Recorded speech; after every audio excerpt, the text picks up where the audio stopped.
Their personality is infectious. Their laugh is loud and joyous. Everyone wants to be around them, and it really doesn't seem as if they've never met a stranger. For Argyle resident Nathan Harvey and so many others, that person was Ronaldo Jimenez. And this piece was written by Steve Gamble, by the way. Good job, Steve. Harvey felt like he was the odd man out when he finally met Jimenez in 2004. As the story goes, he and his wife Evelyn were from Louisville Lake with friends when a few of them recognized Jimenez in a nearby boat. They asked me to get closer, and that's when I met him. We got to talking and realized we both worked for a FedEx office in Plano, the same building, no less. But somehow we never met, Harvey said. He was just a really nice guy who had friends everywhere. Didn't really matter where he went. We built this great friendship almost immediately. But sadly, Jimenez passed away in March 2015 from an undiagnosed heart aneurysm, leaving behind his wife, Amber White, a daughter, Emma. Amber was pregnant at the time with their second daughter, Elena Rose. For the past 7 years, Harvey and other friends have made it their mission to honor Ronaldo's legacy through the Ronaldo Jimenez Memorial Foundation. That's a 501c3 charitable organization that raises money each year for local families with children facing financial hardships due to a parent's recent death. To date, the organization has raised roughly $50,000 through annual Memorial Day crawfish boils and other generous donations throughout the year. They raised money to help Amber and her girls that first year, and it's grown ever since. That includes this year, where they raised $15,101 for Lake Dallas mother who, similar to Amber, had a child and another on the way when she lost her husband in a car crash. This year's event could pull in as many as 300 attendees. The location and beneficiary have not yet been determined, but it will likely be held at the VFW in Lake Dallas and benefit a family from the Argyle area. Quote, we have 6 board members, 4 of whom are officers, and we don't take a salary or anything like that, Harvey said. All of the money we raise goes to that person and their family. That's what's so special about it. It's certainly a rewarding feeling to know that we are doing something good in his name. We want to set a new record this year. The idea for the crawfish boil was originally Ronaldo's. Roe, as he was affectionately known and called, had just hosted one on the lake a few months before he met Harvey. At the time, he wanted to make it an annual thing to bring friends and family together. Quickly grew from 30 to 40 people to well over 200 in the years that followed. But Jimenez's ultimate goal, which he shared with Harvey, was to make it a charitable event. We were putting them on for free the entire time. And I just remember him saying, how awesome would it be to make this a charitable thing? All we can ask for in return is that they give us a donation. It was a great idea, but before he could do it, Ronaldo died, and his death devastated all of us. This is Harvey talking. Harvey said he got together with friends to pitch Ronaldo's idea and suggested they run with it immediately. The event is always a wildly fun event with live music and, of course, the great food. They accept donations leading up to and during the event, which also includes a silent auction. Every dollar contributes to the charitable causes, as Harvey and the other hosts selflessly cover the event costs to maximize the level of donations. After a few years of successful events, Harvey made the foundation an official nonprofit in 2021. They've since moved from the lake to the VFW in Lake Dallas to accommodate enough people. Amber is our chief financial officer, and Ronaldo's parents come to the event every year without fail. Harvey said they are so appreciative that we do this and carry on their son's name. It means a lot to so many of us. He added, my ultimate goal is to keep it growing and then let his daughters take it over when they're old enough. To learn more about the Ronaldo Jimenez Memorial Fund, you can get involved and where to donate to the family needs. And if you're in the Denton County, Texas area, probably want to go to it. Nothing wrong with a good crawfish boil. You can visit their Facebook page, TRJMF. We will link it in the show notes. Great story. Good write-up in the local paper. Well done to everybody involved. That's how you memorialize a good man and a friend when they pass. Plus, you got to eat. If you've never had a crawfish boil, a proper one, go find one. They're awesome. That'll do it for Heard Tell. Thank you so much. Hope y'all had a great weekend. We got an exciting week of shows coming up where we're going to continue to turn down the noise of the news cycle. It's going to get noisier than ever with some of the stuff going on in the world. We're going to be right here with you. It's a partnership. If you ain't listening, we ain't got nobody to talk to, and we appreciate you greatly. Huge week number-wise last week, and it's all because of you folks. Thank you so very much. So until we see you again tomorrow, wherever you and yours are, across the street or around the world, we hope you are well. We hope, like these folks in Denton, you're well fed, and we'll talk to you soon on Heard Tell. All the music on Heard Tell is provided under a Creative Content license from MonsterCat.com. Bringing you the best local talk radio shows, Wilmington's Big Talker 106.7 FM, WFBT, Carolina Beach.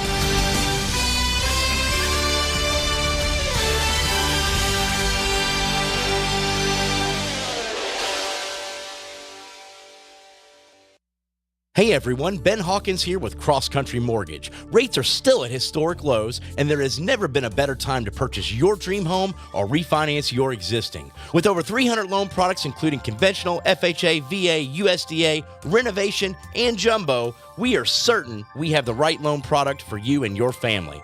Call me today to be pre-qualified to make the offer on your next dream home. 910-352-3373 or visit my website at lendwithben.com. Folks, we all know ongoing road construction and traffic can weigh heavy on your vehicle. Since 2006, O'Leary's Automotive Repair has provided comprehensive repair services at affordable prices to get you back on the road in no time. Their ASE certified technicians will help you find a cost-effective repair and maintenance alternatives. O'Leary's has multiple locations in the area in Hampstead, Leland, the Myrtle Grove area, Ogden, and Wrightsboro. O'Leary's Automotive Repair, a trusted, locally owned business since 2006.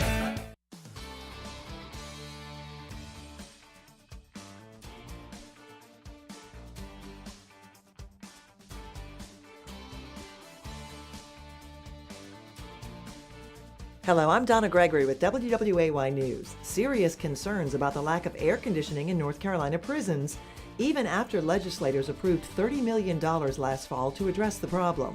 A Raleigh TV station reports although most prisons have at least some air conditioning, about 15,400 beds are in unair-conditioned rooms.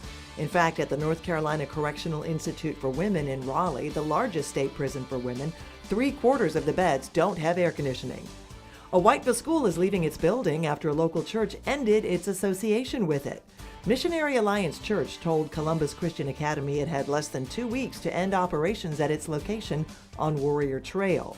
The school opened in 2013 and has around 180 students from pre-K through 12th grade. A church spokesperson says school administrators made it known a year ago they wanted to separate from their parent church. In Wilmington, UNCW celebrating the accomplishments of its students over the weekend as they turned their tassels at the university's commencement ceremonies for 2022 graduates. UNCW held 4 ceremonies during its 102nd commencement exercises, May 13th and 14th, with more than 2,750 students graduating.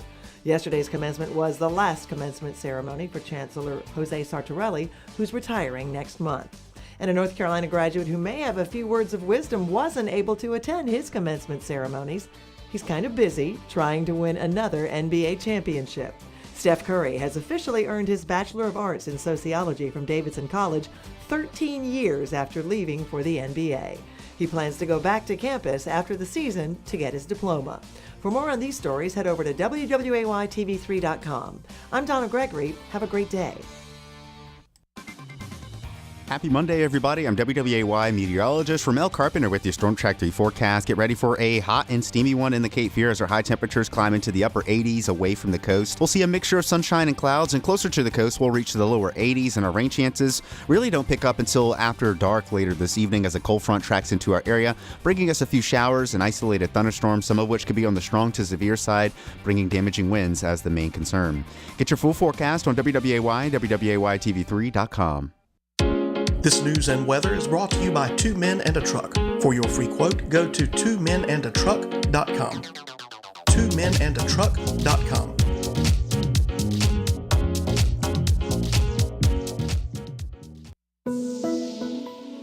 We wouldn't sell you a dining room table, so don't buy a medical device from a furniture store. US Med Express is Wilmington's leading supplier of golden technology lift and sleep chairs, carrying a variety of models in our showroom at 1733 Dawson Street. Our chairs lead the industry in power lift recliner features and advances in technology. Our chairs are FDA certified as medical devices, which means it's 100% tax deductible and helps with a number of medical conditions, including arthritis, poor circulation, and sleep apnea.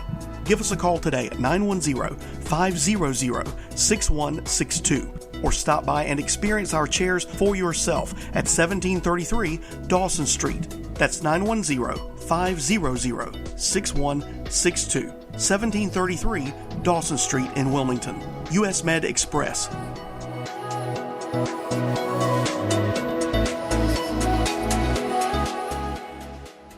Joining Big Talker Network is as easy as asking for it. Program your digital home assistants such as Google Home, Alexa, and Siri to stream Big Talker Network content by simple voice command. Enjoy convenient hands-free access to program whenever you want, however you want by asking for Big Talker. Hey kids, welcome back to the Asylum on your refuge in a world gone mad right here on the Big Talker Network. Part of the Big Talker universe. BigTalker.live is the website. Got a special guest, special event guest for you this morning, Mr. Andrew Donaldson of Ordinary Times, who was just talking to you about a crawfish boil, which raises money. And I thought that was pretty nifty. That was a great way to end the show. Morning, Andrew. How you doing?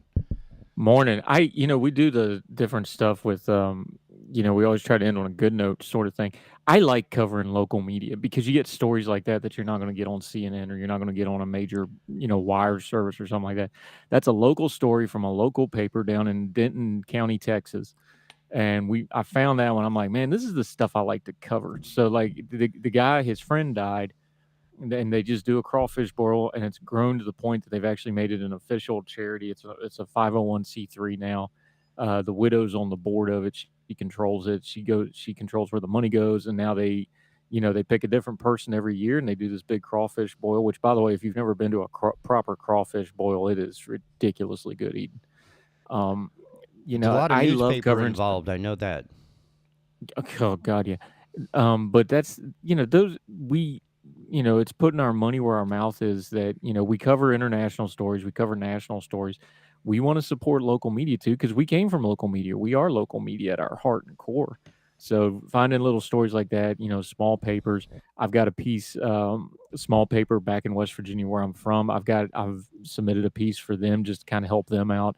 We believe in local media, and local media is important because local media gives you a story like that. And it is a fantastic story. The links are in the show notes. I'll send the link to TK. He can put it on the Facebook page. That's the kind of stories your local media ought to be covering, not just news. And they need to hold you. I was just reading a story out of West Virginia, some just blatant, like upfront, right in your face government corruption. But they also give you these local stories like this that are so important to our community and just humans being good, and we don't do enough of that. And I love that story. So I'm glad you highlighted that. That was definitely a kicker. It's better than the one that I got, which was the China's most handsome man is apparently taking the entire planet to court. I thought this was interesting. The China's most handsome man to sue online critics who say he's nothing more than an attractive face.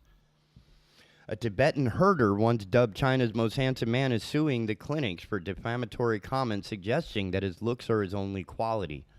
21-year-old Dingzhen Zhenzu released a lawyer's letter through his agent on Sunday warning online commentators against posting defamatory comments that include, quote, insulting, terrifying, vulgar, or vilifying words, pictures, and audio. Apparently, back in November of 2020, a 7-second clip of Dingzhen smiling went viral on Chinese social media, leading him to quickly rise to fame. How many people are in China? 8 billion? No, like a little over 1 billion. Out of 1 billion, it took a 7-second clip for this, generic herder somewhere in the Tibetan area to rise to. Anyway, he was then hired as an ambassador for his hometown in Letang of the Sichuan province in southwestern China, known as one of the most poverty-stricken counties in the country, and turned it into a popular tourist destination. He was invited to several events, including United Nations Development Program's World Earth Day last year. Many people online began ridiculing the 21-year-old as being talentless. They also criticized Dingzhen fans for purportedly placing a higher value on appearances than achievements. The online attacks escalated after a video of this guy vaping was posted to social media 2021. A survey conducted by Leading Sports Forum in December showed that 63% of respondents believed they were more attractive than Dingzhen. And Dingzhen has already begun to pursue legal action against those who have posted defamatory comments and threatened to sue any others who suggest that he is nothing more than a handsome face. Never dare do anything evil, no matter how trivial you think it is, he is quoted as saying in the lawyer's letter. So out of a subjective nature, this guy is going to try and sue the planet. That's interesting. I mean, this guy went worldly awful quick. I mean, here he is like some scruffy llama herder on the. Well, the real irony here is the way China has treated Tibet over the years and all the multiple human rights violations there. So for them to try to make one guy famous out of Tibet after they've brutalized that country for decades, pretty hypocritical.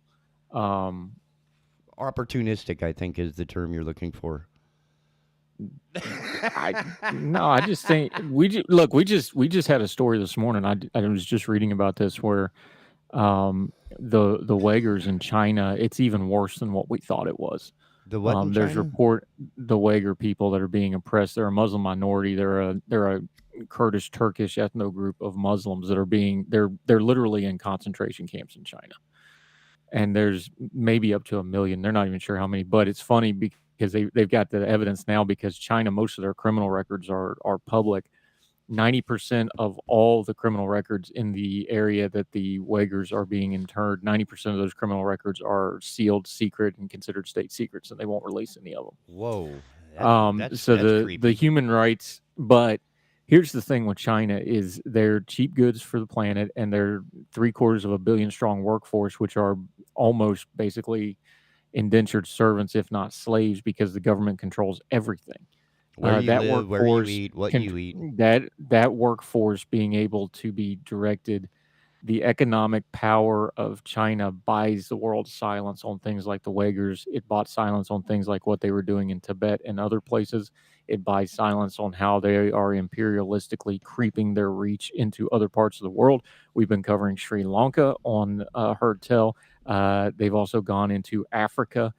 They trade sovereign debt. So they do loans to these countries, but then the exchange is if they don't pay them back, they take over the infrastructure. So they are very imperialistic. They are very predatory. They don't care about human rights. They are one of the wicked regimes in the world, the Communist Chinese Party, and we are going to continue to call them out for this stuff.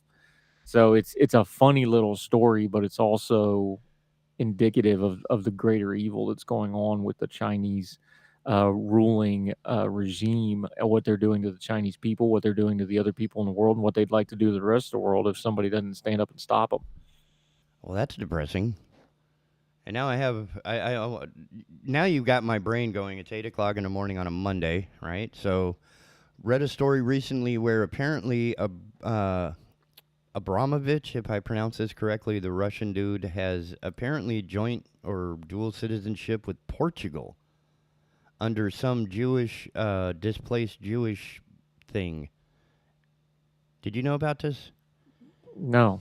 So apparently there's a automatic, anybody can be a member of Portugal if they're a type of displaced Jews from, several centuries ago. And now there's an inquisition or an inquiry into how Abramovich was granted Portugal. Don't say inquisition. That's a whole wrong different one. thing. There's an inquiry as to who and how he got his Portuguese dual citizenship. And I didn't know if there was any insight into that because I didn't understand how that, how that would have come to be that he gets a dual citizenship, and it's a very restricted, it's a very limited group of people. It's like, I don't know. If you haven't heard about it, I'll have to do some more research and bring that out. And the only other thing I have is the one story you don't want to cover, so I'll do that in the next bit. I thank you. What do you have coming up? Because you're a much more prepared person than I am. We covered a lot this morning. Monday hit the ground running. We updated a couple of stories from what, one thing we try really hard to do is we try to stay just a little bit ahead of the news. So we had our friend Connor Duffy on last week. If you missed that interview, make sure you go back and watch it. Our friend over in Ireland, the historic Irish elections where Sinn Féin took power. What is he talked that? about it sounds like Sinn a Féin. name, like a person's name. You don't remember Sinn Féin from the 80s and 90s? Sinn Féin, the translation is debated a little bit. It's I was like on the road with a metal band. Ourselves or we ourselves. They were the political arm of the IRA for years and years and years. I remember Now that. they have disavowed the violent part, and now they have, with this recent election, they have taken electorally, they have the most seats in the Taoiseach. I'm still saying that wrong. Sorry, Connor, and all our Irish friends. The Parliament for Ireland, they have taken the most seats. They now have power over of the country. They're the ruling power Of Ireland. That's quite of Ireland. That's quite the change from even just a few years ago. So since '98, when we had the Good Friday Accords, which ended the Troubles, now 25 years later, they have political power. Pretty remarkable when you think about it. Now the problem is over in Northern Ireland now, and Connor talked about this. The ruling DUP, by the way, the Good Friday Accords, the Nationalists and the Unionists have to have a agreed upon government.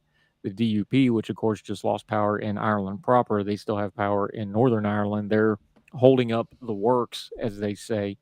Boris Johnson, the Prime Minister of the UK, is actually going to Northern Ireland today. They've kind of neglected it the last couple of months, and it's become a mess. And now they're going to try to clean it up. So that's a story we'd already been covering that kind of popped. Another story we've been covering, we talked last week, we gave some background on Finland and Sweden maybe joining NATO. Right. Over the weekend, both prime ministers came out and said this is officially going to happen. Finland's already done their official request. Sweden's will be going through their parliament, I think tomorrow or today. But anyway, the prime minister came out and said the ruling party is behind it. So this is all formalities now. They're both going to enter into NATO. The war in Ukraine has had the exact opposite effect Putin thought it was going to be. It has weakened Russia, and the NATO is expanding, and it's picked out. The big deal here is Sweden's been neutral for years, Right. almost 200 years. Sweden isn't neutral because they're weak. Sweden's got a military. Finland's got a really good military. Well, I understand the two of them Well-trained, have world-class yeah, militaries up there. these are not JV militaries. They're not real big, but they're well trained. They're well equipped. They've got these are natural fits into NATO. That this is significant. NATO if you were wants put them together, just as much as they want NATO at this yeah, point. this is significant stuff. These are two countries that if you needed to go into a fight, you wouldn't mind having them with you. They know what they're doing.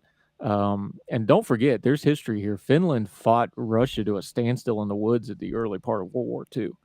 So like they know what they're doing. There's a lot of history here. But the wider perspective is the war in Ukraine has been a total disaster for Vladimir Putin in any respect you want to see. So NATO's going to expand. We covered those stories. All right, abortion. Everybody's going nuts about abortion. We've got polling data now. Yeah. And the polling data, matter of fact, let me pull it up right quick because I want to discuss this with you. Please, I love because when a headline starts one way and then winds up going the other. The news media is really bad about this. click and So twist. anyway, this NBC has this new polling data. Now, this is all after the Alito draft came out. So this is after all the noise. This is after a couple of weeks of talking about, us pretty much knowing Roe v. Wade's going to get overturned here come June. Okay. So this is since then. Headline, NBC News, support for abortion rights hits a new high as midterm outlook is grim for Democrats. Well, wait a minute, that doesn't make sense. 63% oppose overturning Roe v. Wade, and Democratic enthusiasm ticks up in a new NBC poll, but Biden's job approval rating falls to 39% among economic worries. So what happened here? So listen to how they lay this. We talk about on Herd Tell all the time. How the news is reported is almost as important as what the news is, right? You got to be able to discern this stuff. So listen to how this article is written now. It's written by Mark Murphy. I'm not picking on Mark Murphy. We've all done this. I've done it too. But just watch for the swerve, okay? Support for abortion rights has reached a record high. Nearly 2/3 of Americans oppose the U.S. Supreme Court overturning Roe v. Wade, according to a new national NBC poll conducted after the leak. It wasn't a leak. No such thing as a leak. Of a draft opinion that would strike down the constitutional right to abortion, which that's not exactly accurate either. It's going to go back to, it strikes down the federal mandate, which sends it back to the states. What's more, the survey finds abortion climbing up the list of issues that Americans believe are the most important and that Democratic interest in the upcoming midterms have increased since earlier this year. Let us pause. Can you feel the butt coming? It's a big old butt. It's the kind of butt Sir Mix-a-Lot wants to pull up and get with it. It's that big of a butt.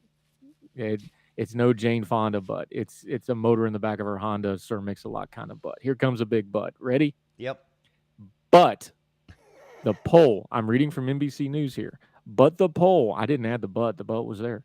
But the poll also found that this Supreme Court draft opinion hasn't substantially altered the overall political environment heading into November's elections. With What? inflation and the economy remaining the public's top issues, President Joe Biden's job rating fell below 40%, and a whopping 75% of Americans saying the country is in the wrong direction. It's the fourth straight NBC News poll with the wrong track number higher than 70%, and the fifth time in the poll's 34-year history. So this is going back to the late 80s when the wrong track number hits 75% or higher.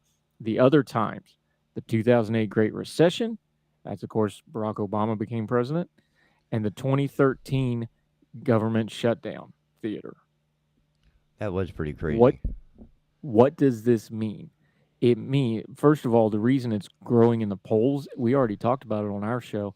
Abortion wasn't even tracking on the AP issue poll at the end of March. Like, it wasn't even on the list. Like, it was eighth in another type of poll. We went back and looked. Abortion was not an election issue in the 2022 midterm until this happened. Surprise. Now, the Democratic Party and Planned Parenthood and others, they got a big fundraising boost right after that. But here's the problem with this. This fires up the base, but there's no great mass of people that are undecided on abortion. Everybody has their opinion on abortion at this point, good and bad. There's just nobody's mind is going to get changed here. So it's not going to become, even though it polls high, it's not going to show up at the ballot box because there's not 40% of Americans that haven't made up their mind. And at the last minute, they're going to make up their mind and it's going to break at the polls. That's not how this issue is going to work. It's already baked in the cake. The trenches are dug. It is what it is. So the idea that abortion is going to change the dynamic. Now, there's a couple caveats here. I put it in a piece I'm working on for Ordinary Times right now. Either side can overreach here. The Democrats almost did it last week, but it got voted down where they wanted to pass a bill where there was no limits whatsoever on abortion. Polling shows people are against that.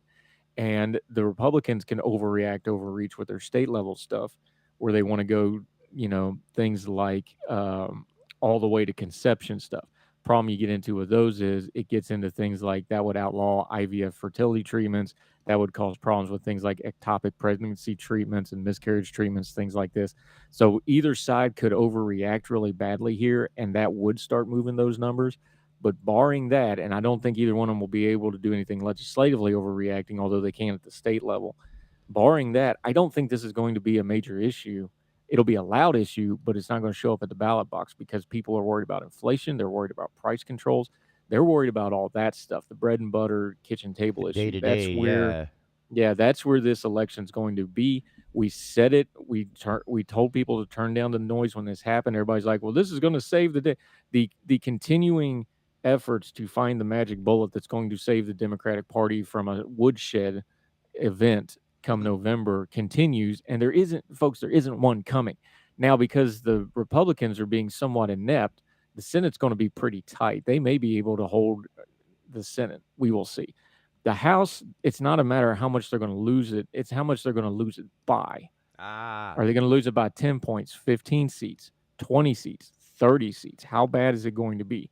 That's a question, but they're probably going to lose the House. And then you're going to go into 2024 with a split Congress and Joe Biden as the president. So that's where we're at on this. And abortion, now we have the polling data. Don't get mad at me. I'm looking at the polling data. This is NBC News. This isn't some right-wing conspiracy. NBC News is saying, look, people are more worried about the wrong track of the direction than they are about abortion. And it's not because they don't care about abortion. They care greatly about abortion. It's the highest engagement issue we have. It just doesn't affect the gas tank. It doesn't affect the polls because everybody's already voting on those things. Everybody's got their mind made up on it. It's not changing any minds. It's increasing the volume of those people that's already engaged. But it's not this big issue where all of a sudden everybody's going to go running to the polls. That's not what abortion is. That's not what's going to happen when it comes out in June, if it comes out in June like we expect it to happen. Plus, it's already had kind of the wind. I don't want to say the wind taken out. We've already gone through the first wave of it because of this draft that came out. So we already know what's coming. Right. Now, again, these state legislatures, they can overreach and things like that. That could affect this. But we got the numbers now. We told you, turn down the noise. This isn't going to change the election. It's still the economy, stupid. Now we got the numbers to prove it. Man. And that's what to look for because tomorrow is closing a primary in our area. And my next guest in the next hour has a good handle on the pulse of the GOP voting trends here in the North Carolina southeastern area, and I'm looking forward It's to going to that. be really interesting to watch what happens. It looks like Ted Budd's going to win the Senate for the GOP. What a fascinating race. I was wrong on this. I was wrong. If he now this means let's assume he wins here and wins, looks like he's going to win, 8 to 15 points somewhere in that range. Maybe more. We'll see. I'm surprised because he didn't run a traditional campaign. He ramped it up at the end. He closed really well. In fact, I interviewed him with you right here on this station 3 weeks ago. Mm-hmm. Remember? And I asked him directly. I was like, "You didn't run a traditional campaign. You didn't go to the debates. What do you say?" And he answered the question to his credit because I asked him directly. I asked him exactly what I've been saying on the radio all along, and he answered the question. He said, "Well, the other people campaign one way. This is how we're going to campaign." The Trump endorsement and plus not a whole lot else seems to have worked for him. I don't know that he's going to really have that much. We'll see how he does in the general. He should be the favorite by a couple of points. We'll see how he campaigns. I'm surprised, but Ted Budd looks like he's going to win this GOP race, and then we'll go from there. A lot of local elections, of course, to cover for North Carolina. Other states are also primarying on the same day. We're going to have a lot of juicy stuff. In fact, I've already reached out. Joe Zemansky, who does such great election stuff, I'm going to have him on Wednesday morning. And we're going to break down all this primary stuff. But I'm really fascinated to see what happens with North Carolina.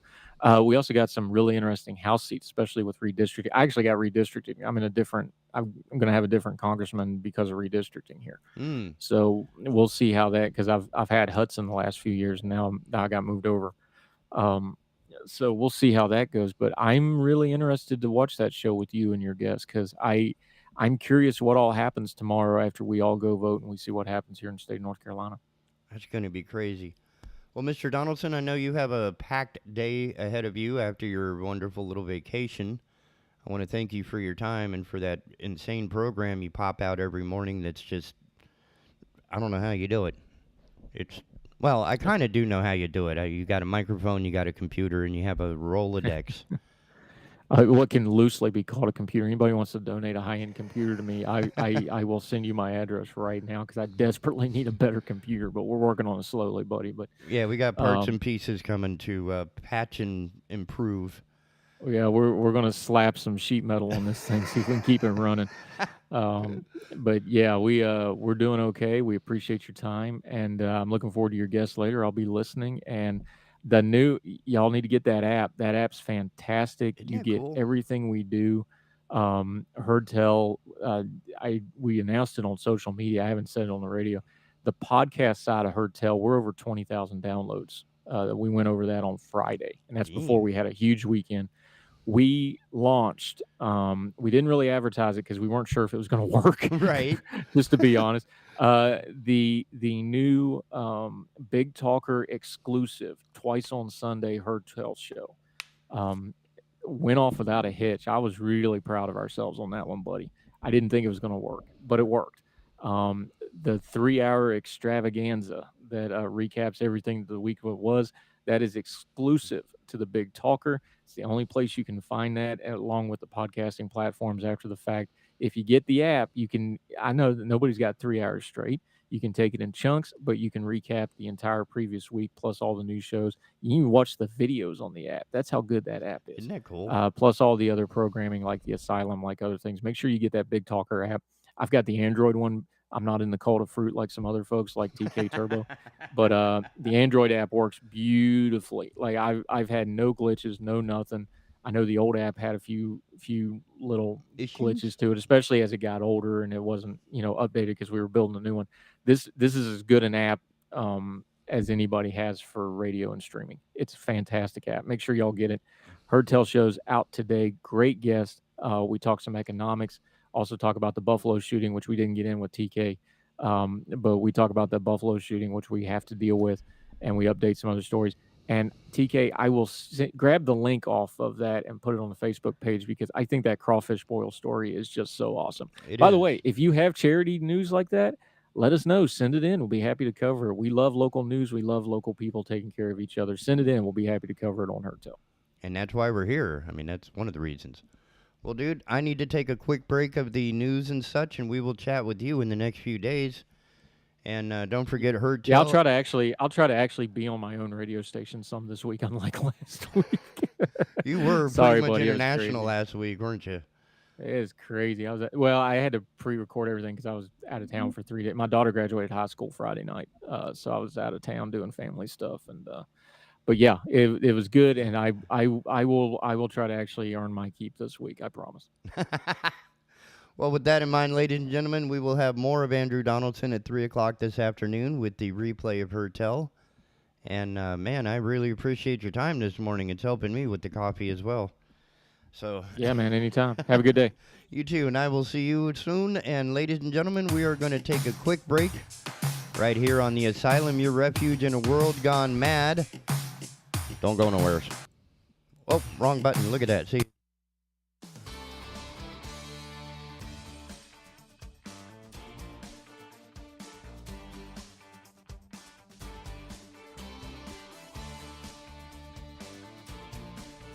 Hello, I'm Donna Gregory with WWAY News. Serious concerns about the lack of air conditioning in North Carolina prisons, even after legislators approved $30 million last fall to address the problem. A Raleigh TV station reports although most prisons have at least some air conditioning, about 15,400 beds are in unair-conditioned rooms. In fact, at the North Carolina Correctional Institute for Women in Raleigh, the largest state prison for women, 3/4 of the beds don't have air conditioning. A Whiteville school is leaving its building after a local church ended its association with it. Missionary Alliance Church told Columbus Christian Academy it had less than 2 weeks to end operations at its location on Warrior Trail. The school opened in 2013 and has around 180 students from pre-K through 12th grade. A church spokesperson says school administrators made it known a year ago they wanted to separate from their parent church. In Wilmington, UNCW celebrating the accomplishments of its students over the weekend as they turned their tassels at the university's commencement ceremonies for 2022 graduates. UNCW held 4 ceremonies during its 102nd commencement exercises, May 13th and 14th, with more than 2,750 students graduating. Yesterday's commencement was the last commencement ceremony for Chancellor Jose Sartorelli, who's retiring next month. And a North Carolina graduate who may have a few words of wisdom wasn't able to attend his commencement ceremonies. He's kind of busy trying to win another NBA championship. Steph Curry has officially earned his Bachelor of Arts in Sociology from Davidson College 13 years after leaving for the NBA. He plans to go back to campus after the season to get his diploma. For more on these stories, head over to WWAYTV3.com. I'm Donna Gregory. Have a great day. Happy Monday, everybody. I'm WWAY meteorologist Ramel Carpenter with your Storm Track 3 forecast. Get ready for a hot and steamy one in the Cape Fear as our high temperatures climb into the upper 80s away from the coast. We'll see a mixture of sunshine and clouds, and closer to the coast, we'll reach the lower 80s, and our rain chances really don't pick up until after dark later this evening as a cold front tracks into our area, bringing us a few showers and isolated thunderstorms, some of which could be on the strong to severe side, bringing damaging winds as the main concern. Get your full forecast on WWAY, WWAYTV3.com. This news and weather is brought to you by 2 Men and a Truck. For your free quote, go to 2menandatruck.com. 2menandatruck.com.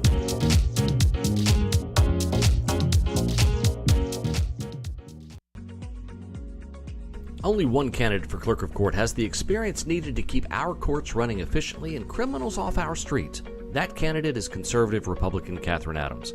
Adams has a 20-year record of accomplishments, including serving as Deputy Director of the North Carolina Administrative Office of the Courts, where she was responsible for the oversight of the human resources and financial management for all 6,200 employees of the state court system and personally managed hundreds of employees and tens of millions of taxpayer dollars. She's also been awarded the state's highest civilian award, the Order of the Longleaf Pine, for her public service. That's why Clerk of Court Jim McCallum says Catherine Adams is the one person most qualified to be our next Clerk of Court. Early voting begins on April 28th, and the primary election is on May 17th. So remember to vote for experience, vote for leadership, vote for qualifications, and vote for proven conservative Republican Catherine Adams for Brunswick Clerk of Court. Paid for by the Committee to elect Catherine Adams Clerk of Court. And joining Big Talker Network is as easy as asking for it. Program your digital home assistants such as Google Home, Alexa, and Siri to stream Big Talker Network content by simple voice command. Enjoy convenient hands-free access to program whenever you want, however you want, by asking for Big Talker. All right, here we go. We're already live. Isn't that wild? Hey, welcome back to the Asylum. I got to click a button here. Hang on. There it is. Welcome back to the Asylum, your refuge in a world gone mad, right here on the Big Talker Network. BigTalker.live is the website.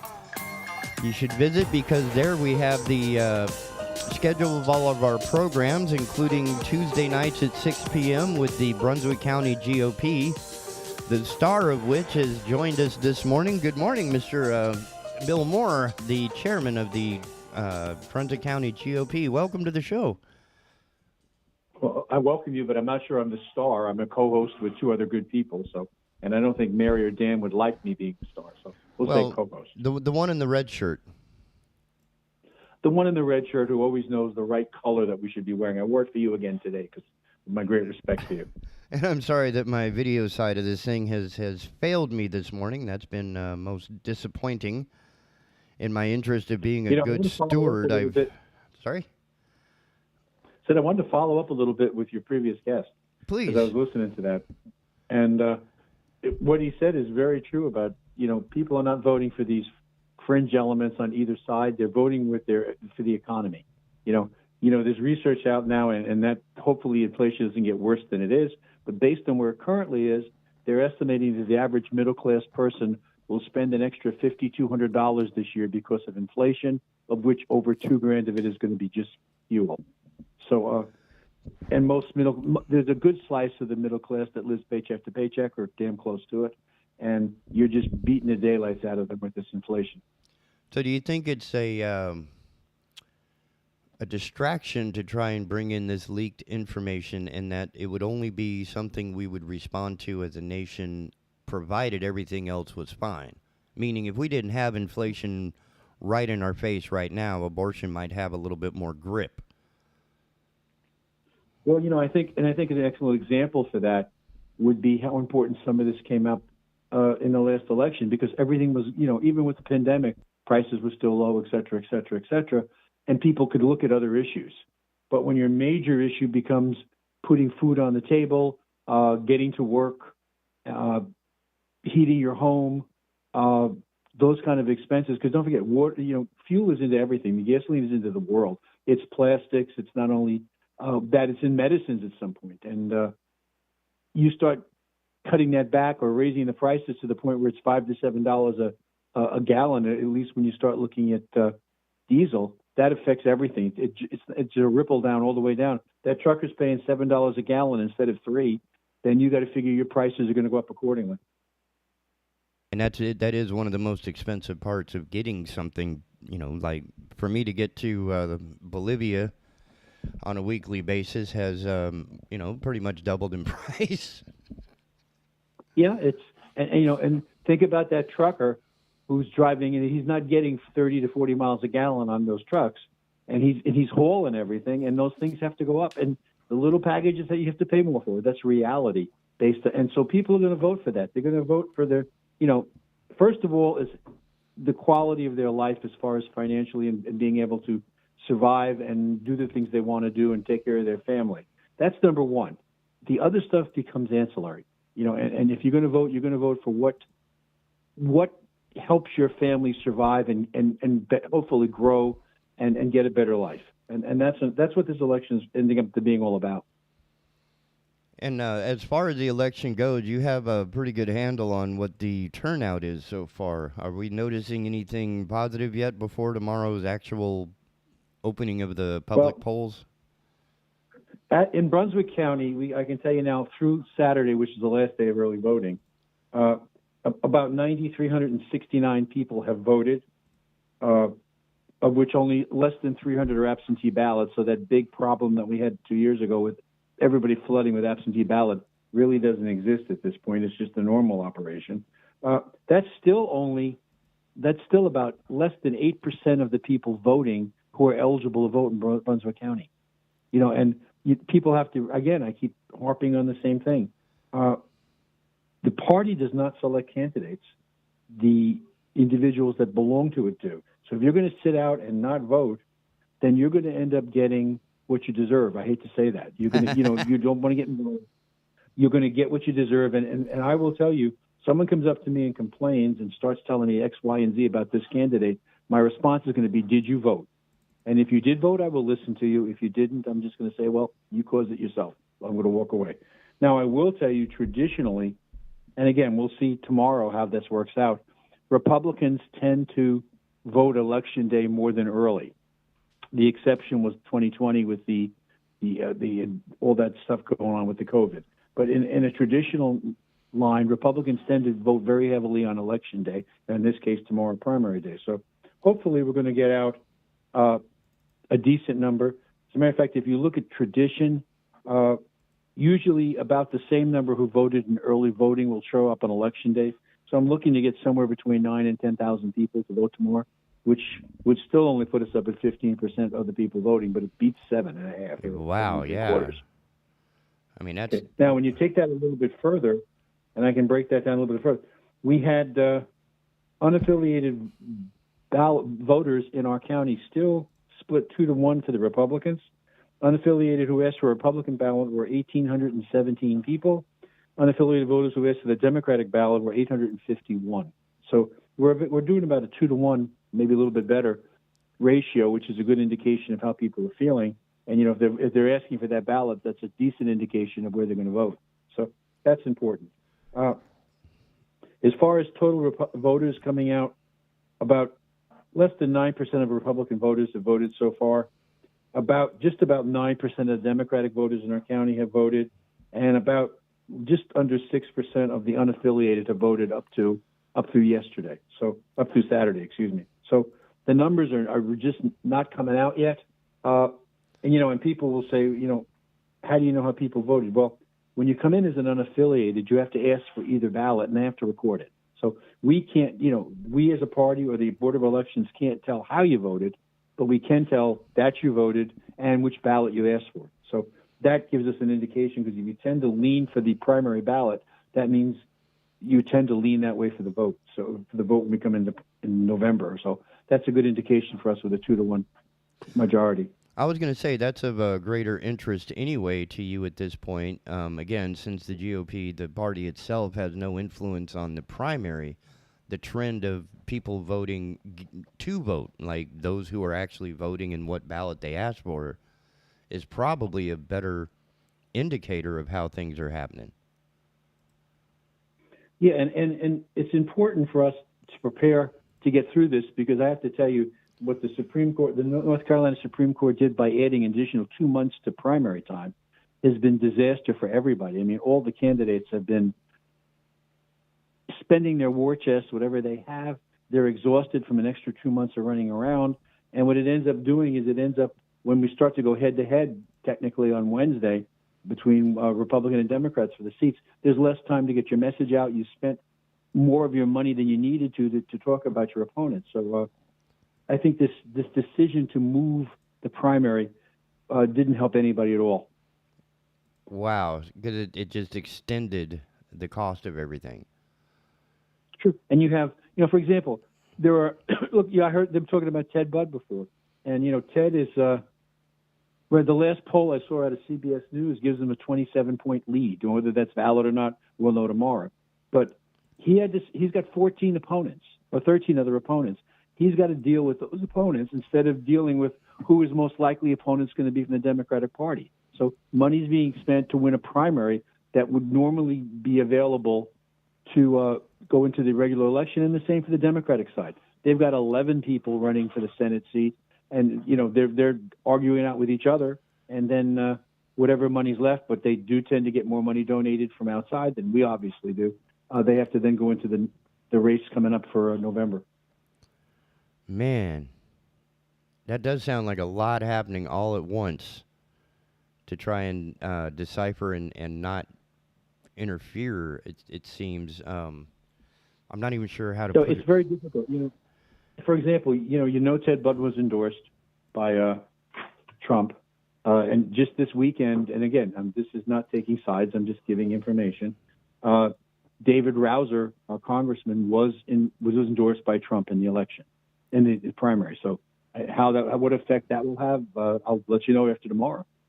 But if you're so interested, I could come back later in the week and we could talk Brunswick again. That's up to you. Please. I mean, I think Wednesday or Thursday would be a good time because by then we'll have some results in and we could do something about it. I think Thursday morning would work on my calendar. If you want to schedule me for 8:30 again, we'll come on and we'll talk primary and what's going to happen next and going from there. Well, I may have to toss it to the audience. No, I'm kidding. Yes, we will have you back on Thursday, definitely, and I might even have my video thing fixed by then. At least I'm really hoping so. The other thing that we're doing in Brunswick that, again, it's open for the people that want to sign up to a certain point. On Monday the 23rd, there's been a lot of talk about this new movie by D'Souza, 2,000 Mules. Yeah, what's that about? Basically, they've gone together and they worked with some people, and they've been showing videos that were found and taken where people are going to drop boxes in certain states and dropping off literally hundreds of ballots. It's like ballot harvesting. And then they talk to some of the people and they get information from them. And it basically proves the premise that in at least certain states, the election was rigged the wrong way. Now, the problem with that movie is, I'm 99% sure it's true, and I'm going to argue that point. The problem is our Constitution does not allow us at this point to do anything about it. All we can do is make sure it doesn't happen again. So there are people out there on the far side that are saying we need to decertify the election, we need to change everything. Well, if you look at North Carolina, Trump won the state. So we're going to decertify it and take it away from him? That's always been a question of mine, that it seemed like at some point you need to just stop and run with what you have. Yeah, at this point, up to the time that it's certified and submitted, people can challenge, they can recount, they can do whatever cases you want, or you go to court before it all certified. Once it's certified, it's basically over, and then the feds certify their election. So to undo it, even though with all probability, based on what you're seeing in this movie, there was some cheating, and if the cheating hadn't happened, the results would have been different. But at this particular point, unfortunately, our system and our Constitution does not have the ability to do that. So we have an issue there. We just can't go there. And by the way, the reason I share this with you is because we've decided in the party to show 2,000 Mules at our headquarters Monday night at 6:30, a week from tonight. Oh. And so people are welcome to just, there's a limited number of seats because I don't know how many people are coming, and you see in our headquarters, it doesn't hold 1 million people. So there's a free online site. You can just reserve a ticket, and you go to our website, bcgop.org, and look for it and just sign up, and you're welcome to attend the show. It is free to attend. We will be offering, if you want to buy a little popcorn or some soda or whatever else, only soft drinks, that you're welcome to do that and just watch the show. And it runs about 90 minutes in length for the movie. So it starts at 6:30 p.m. And for the people that want to sign up in advance, we need to tell you, if you don't sign up and you're not on the list, we can't let you in because we're expecting a full house and we have a number of seats there. So, are you going to have a discussion afterwards? We could. It depends. We will talk a little bit about it, as long as people, want to talk and be reasonable about talking it. But we need to discuss that and what can be done, if anything. And the real issue here becomes we need to make sure that what happened nationally doesn't happen in North Carolina. And for the most part, it didn't, because if you, in fact, look at some of the statements that President Trump made, and I have a copy of it in headquarters. If you come down, I'll give it to you, that there was no fraud in North Carolina. And in fact, there was no major fraud. There's always some. You can find 2 or 3 people here and there that cheated, maybe 10. But it wasn't enough to affect the election in this state because Trump won. Okay, so even with whatever happened, Trump won the state in 2020. So as a matter of fact, again, the President Trump made a statement that if the rest of the nation had done what North Carolina did to protect the vote, he would be president. And that's a statement he's made also. So, and again, true or not, I'm just putting facts out there for people to hear. And we need to just make sure that whatever games were played don't continue not to happen here, or whatever's happening, if we can make it better or make it pure. The goal, our goal has always been easy to vote, hard to cheat. So we'd like maximum people who are authorized to vote if they possibly can, and we want to take the cheating down as low as we possibly can, and that's our goal. Okay. And that's a pretty simple goal besides getting people out to actually vote, because that's been the hard part, it seems. Yeah, well, again, you've got a primary time, and people, unfortunately, most people don't want to get involved until we get into the fall because they don't see it as a big issue. And again, their issues right now are my pocketbook, my family, and gasoline and whatever ancillaries that affect it. And listening, and you listen to all the speakers at this point. If I listen to the Republican speakers, they're all very close on what they're agreeing for because they're all conservative at some level. So to try the nuances to decide this one's a little more conservative than that one, or it gets difficult, and people will sometimes sit back and say, no, it's not for me. So, but we need to get them involved. We need to get them to voting. They need to realize that this is said all too often, and unfortunately, most of the time it's true. This is a critical election this year. And I've heard that every time since I started voting. This is the most important election you're ever going to face. But as we keep sliding down the hill, sometimes it's true. My goal, it would be absolutely great if we could get back to the point where at least there's civility in politics. It would be very nice not to call each other names all the time. I go back to Reagan years when Tip O'Neill, who was the Democrat in charge of the House of Representatives, he went out to dinner with the other side, so to speak, the Republican side. He met with Reagan. They could socialize with each other after work, if so to speak. They may not agree on everything or most things, but they were respectful of each other around the room, and then they did what they had to do when it came to vote. So it would be nice to get back there and not just keep labeling people, whatever you're going to label them, and extremists on either end, whatever it is, and just be civil to each other. What a nice idea. I thought that's how it was supposed to go, civil discourse. Doesn't the word politics mean people? It does, but unfortunately, we've reached a point now with, if you don't agree with me, I'm going to shut you down. I'm going to cut you off. It's either my way or the highway type opposition. And, this is a country that was built on compromise from the Constitution to today. The effective word of a compromise is nobody gets everything they want, but they can live with the results. And that's what this country's run on. It was set up in such a way, even with our Constitution. You have the House of Representatives at the national level. Pretty much they pass, they're a 2-year elected. They're closer to the people. They're like 700,000 people that each one represents in round numbers, maybe 780 if I remember correctly. But they pass a lot of bills, literally hundreds of them. And the greater majority of them die in the Senate because they just don't want, that's the place that kind of rubber hits the road and they sort out some of the stuff that comes out there that may not make much sense or may not happen now.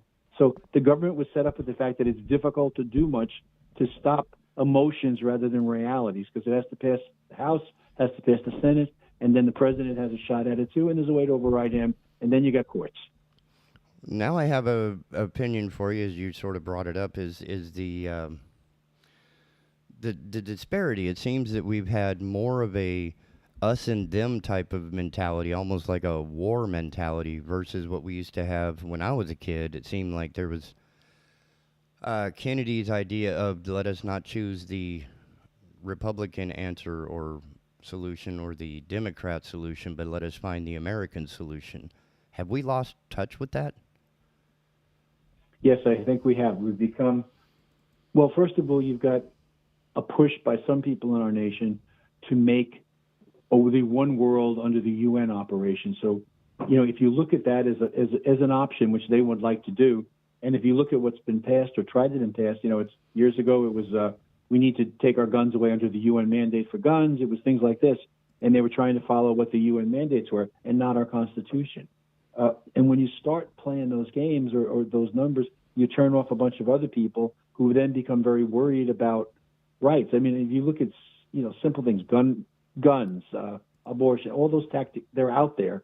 And nobody wants to deal with the fact that it's it needs to be a compromise to make it workable, because we're a nation for everybody, and our principles need to be dealt with on both sides where they're principles, and try to find a way that both sides can like, or at least live with whatever's been put in place, and not immediately call each other every name under the book and swear they won't work with each other.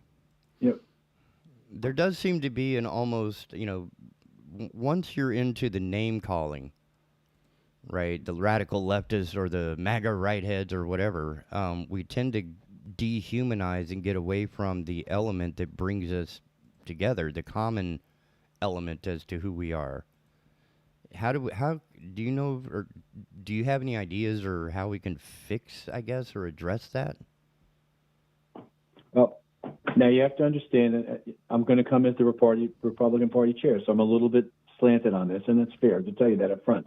And even when I used to teach years ago, I used to tell my kids, if I put my fingers up in quotes, that means it's an opinion, not a fact. Okay. So and my fingers are up right now, so I'm talking opinion. What you're looking to do is, the parties have two different philosophies in many ways. And again, I'm not going to right or wrong it, but you know which way I lead. On the Democratic side, you tend to have a bunch of people that are all single-issue voters. I'm pro-abortion, or I'm pro-LBGT, or I'm pro-anti-gun. And what they seem to do in that party better than anybody is they all kind of agree is if you like my issue, I will support yours no matter what it is. Wow, yeah, that does seem to be a little more of a blanket situation than a specific. You know, and if you look at the party, you don't find any of them, to believe that everybody there believes everything they believe in is a little unbelievable, if you will, or not realistic. However, they're willing in that group of people to say, look, as long as you support what my number one issue is, I will support yours no matter what it is. Now, you come to our side, and we have, and I don't want to say we're the thinkers, because that's, if you will, insulting to somebody, but they tend to have more than one issue. You may have 6 or 7 or 8 issues that are important to you, and unfortunately, if they don't find someone that supports all 6 or 7, they don't want to deal with them. You know, and the reality is, even Ronald Reagan said years ago that, if you find someone that's running for office that believes in 70% of what you believe in, that's your person. Because no one believes exactly what you believe in. And I say this all the time. I've been married for a lot of years. My wife and I don't agree on everything.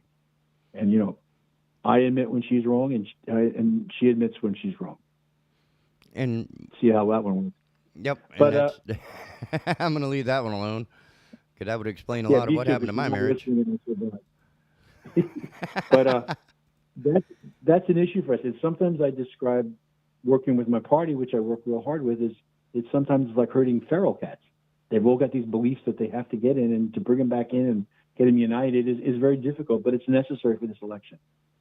We need to unify, and we need to get it done. And, it's interesting because even down here, there's a candidate on the Democratic side who used to be a big wig in their party, and he and I have had some very reasonable discussions when I see him online, when he's out there trying to get people to vote for him, and my people are out there trying to get people to vote for them. So we've talked to 5 or 10 minutes a bunch of times, and he and I get along fairly well. So we're actually going to, when this is all over and we get a little time to put it away, he and I are going to go for coffee and see if there's some common stuff we can work on. And, of course, the difference, our different philosophies are different philosophies. But that's where I'm heading from right now. But I just don't see Bill in a purple shirt. That would be true. However, I do have enough red shirts to help the Democratic Party turn over. And I notice you also have some gray shirts to sort of, maintain neutrality. That's my incognito outfit. And the primary, I think, outfit. Probably so. But tomorrow night's going to be an interesting show when you're speaking of the show. Again, All Things Brunswick, 6 o'clock tomorrow night. We are going to be doing something very different. We're going to be talking about what it costs to run for office. There are exceptions out there. One guy in Pennsylvania managed to win by spending $100. But for the most part, you run for a position, even at the local level, you're talking yourself $15,000 to $30,000 to win, to get to the final line, whether you win or lose. And as you go up that line, it just gets more and more. You're talking millions to run for federal office. Now, which is, that's more than what the position pays, isn't it? Oh no! For example, if you run for the U.S. Senate or the U.S. House, your salary is $177,000 a year. But you're going to spend nearly that just in the campaign. Oh, they're going to spend millions. Not nearly that. They're going to spend millions to get elected. I don't see a House person running for less than $800,000 to $100,000 between the primary and getting here to get elected for $177,000. So these guys are spending millions of dollars to get a job that pays them less. Yeah, well, and if you look at and there's some things out there. If you look, for example, at even in our state level, General Assembly, which has got to cost, and I don't have those figures in front of me right now, it has got to cost $50,000 more to run for the General Assembly. It pays you $13,000 a year and change. Yeah, that just doesn't make sense to me. That's almost like going into debt for college education only to get a barista job at the Starbucks. Well, yeah. Now there are other things that people don't know and deal with. For example, if you're in the state assembly, there's a daily stipend to help cover your costs for being there because nobody lives in Raleigh. So you got to eat there. You probably have to have a place to live 3 or 4 days a week. So why are we paying that them? money comes in? Because they don't pay for anything. Certainly in Washington, right? This has been always my thing, is that they're given a salary, but they don't pay for food, lodging, traveling, anything. Well, they do end up. They have their own congressional. And when you took the feds, you had their own congressional cafeteria, their own congressional. Right. And they feed better, eat better than most of Americans. Oh, yeah, they do. What's fascinating is if you ever look at the numbers, and I'll try to find it for tomorrow night, and the federal level, at this point, I believe better than 40% of them are now millionaires. Yeah, how does that happen? I mean, there's something untoward happening. There has to be. Well, there is, and here's how that works. They can run, and at all levels, they can run 2 different campaign funds. One fund is to get elected directly and very, very tightly controlled. The other fund is more for an education fund, and that fund can stay with them even when they retire. Huh. That's so. And matter of fact, some people get in trouble because they charged. I remember one of the congressmen from the Midwest, and I forget his name right now. He charged a personal trip to the wrong account, and that's where he got in trouble and was actually and censored. He might even went to jail if I remember correctly. But that's because but they have that out there. But people, to run for these offices, for the average common guy like you and I, we couldn't put that kind of money together. Or if we find someone that's going to sponsor us, or give us donations, there's always a fear, and I'm not saying it's happening, but there's always a fear that that sponsor has some control or at least some influence on you. Right. Yep. And that's. I mean, money in politics has always been the dirty side of the game, isn't it? Yes, it has. And fortunately, we put a lot of good people up there, and there are always some people that will take advantage of it. But we need to be looking right now at right now I have an election to run, and we have to get done. But long term, we need to be looking at things. I'm looking at, from what I'm hearing, there will be something in the neighborhood of maybe minimum $100 million coming into this state in this election from outside people to try to influence either side. And most of it is not coming to the Republican side, to be honest with you. Man, that's an insane amount of money. That's like enough to feed everybody in the planet for a couple days. Well, and you're probably right on that. And what I also find a little bit funny, if you go back a lot of, back when I was just a young, innocent type, the parties were generally labeled as the Republicans were the big business people, and the Democrats were the party of the people, the common men, the blue collar. And that has flipped.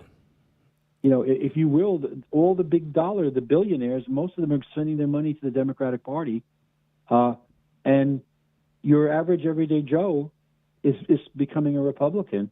Now, that's not necessarily where the union heads are, but union leadership doesn't always. They always tell you who to vote for, but the membership very often doesn't pay attention to them. Leadership is very different than the average of people down below. So it's a dichotomy in a lot of directions.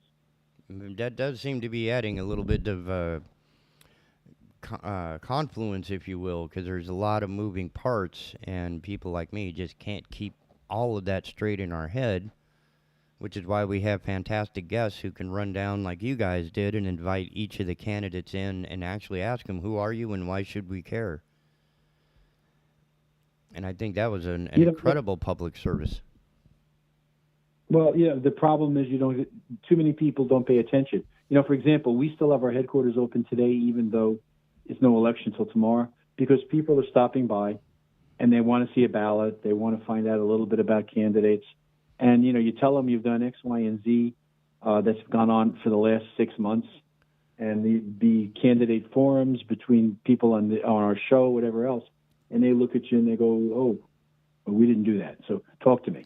And when I sit there and I talk to somebody about it, it becomes very difficult because if you remember, as the party chairman, I have to be neutral for all these Republican candidates. And so I have to give you very general information about each of these people and being very careful not to try to influence which way you're going to go. Just give you whatever facts I can give you. I think the funniest one I had was just about last week. A woman walked in. I did the whole 9 yards about all the candidates. And she then turned to me and says, all right, now talk to me about the Democratic candidates. And I looked at her and I said, with all due respect, this is the Republican Party. Yeah, that'll take you a second to catch up. Yeah, but anyway, she got the information she wanted, or at least most of it. And, and that's the point. We need to make informed people because, again, the other issue that we deal with is finishing a ballot, completing a ballot. Again, I may have just said this before in your show. I don't remember, but in 2020, in Brunswick County, the difference between Democrats and Republicans who voted for president and the ones that voted for the last person on the line was 9,900 people did not finish the ballot, and we only had 96,000 voters. So better than 10% of the people did not do the whole ballot. They just did parts of it. That's wrong. And I mean, they even tell you that when you go to get your ballot to vote. They say, the ballot's on both sides. Go all the way down the ballot.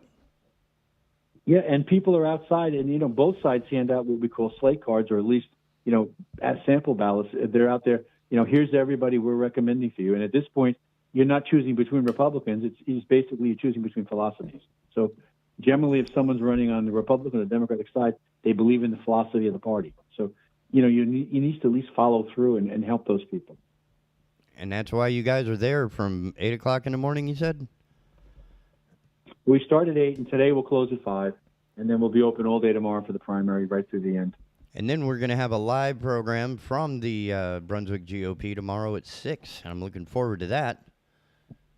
So are we. We're going to be talking about a lot of good different things, and, we won't get any results of the primary. Now, what people don't also know, just to keep you in mind, as soon as the polls close, we will have the Brunswick GOP, the Brunswick Board of Elections puts out a number, how many votes for X, Y, and Z, and then you don't see anything for literally hours. And that number is basically they finally released all the people that have mailed in ballots. Run that again? You do a mail-in ballot and they process it, but they don't put the numbers out. Oh. So what will happen is as soon as the polls close, you will see coming up the Republican, this candidate has this amount of votes, this candidate has that amount of votes.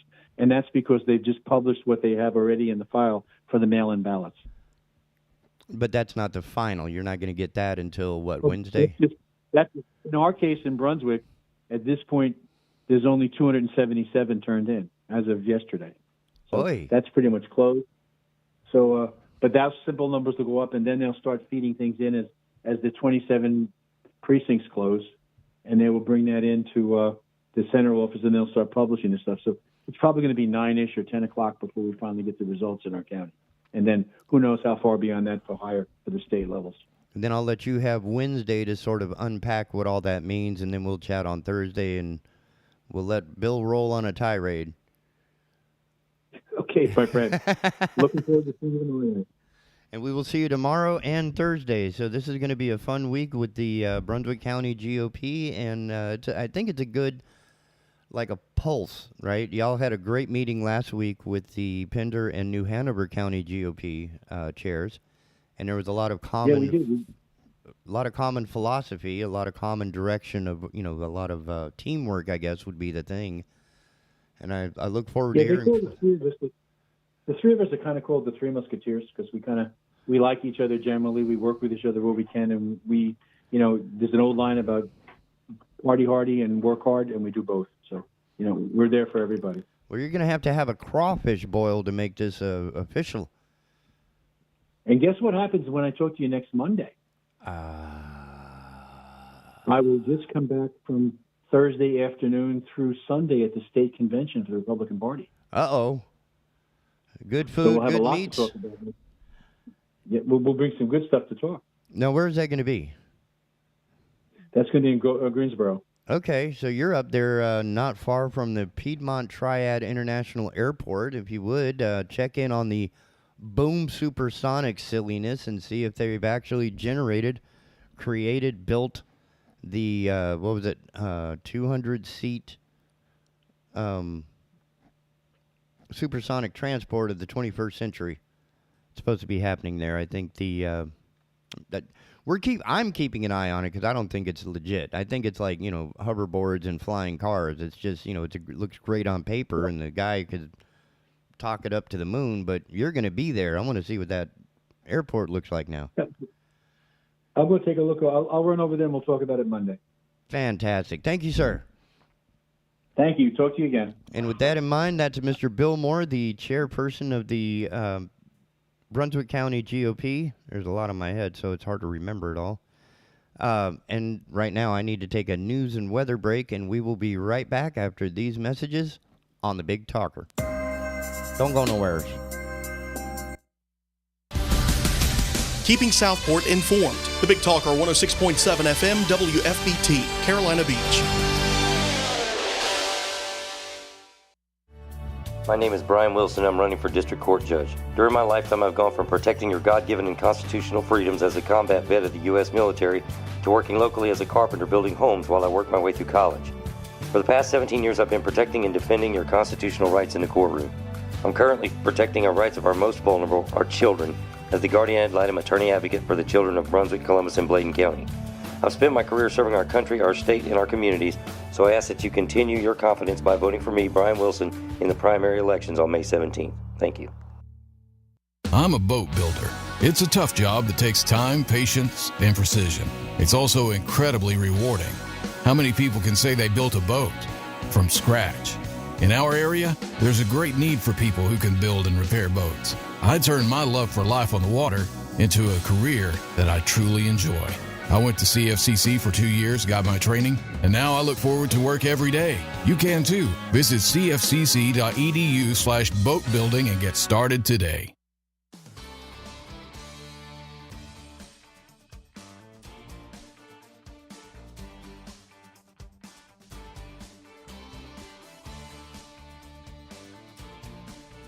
Hello, I'm Donna Gregory with WWAY News. Serious concerns about the lack of air conditioning in North Carolina prisons, even after legislators approved $30 million last fall to address the problem.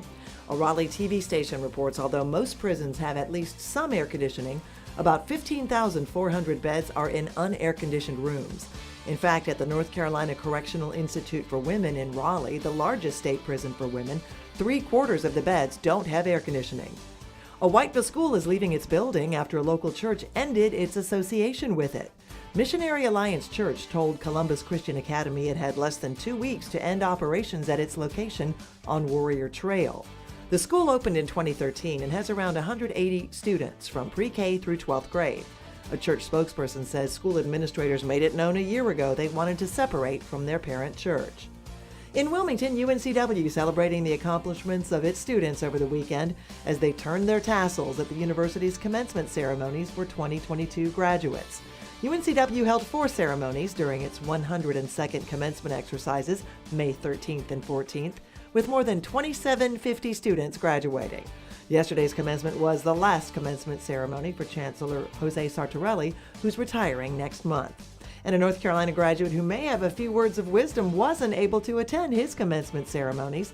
He's kind of busy trying to win another NBA championship. Steph Curry has officially earned his Bachelor of Arts in Sociology from Davidson College 13 years after leaving for the NBA. He plans to go back to campus after the season to get his diploma. For more on these stories, head over to WWAYTV3.com. I'm Donna Gregory. Have a great day. Happy Monday, everybody. I'm WWAY meteorologist Ramel Carpenter with your Storm Track 3 forecast. Get ready for a hot and steamy one in the Cape Fear as our high temperatures climb into the upper 80s away from the coast. We'll see a mixture of sunshine and clouds, and closer to the coast, we'll reach the lower 80s, and our rain chances really don't pick up until after dark later this evening as a cold front tracks into our area, bringing us a few showers and isolated thunderstorms, some of which could be on the strong to severe side, bringing damaging winds as the main concern. Get your full forecast on WWAY, WWAYTV3.com. This news and weather is brought to you by 2 Men and a Truck. For your free quote, go to 2menandatruck.com. 2menandatruck.com.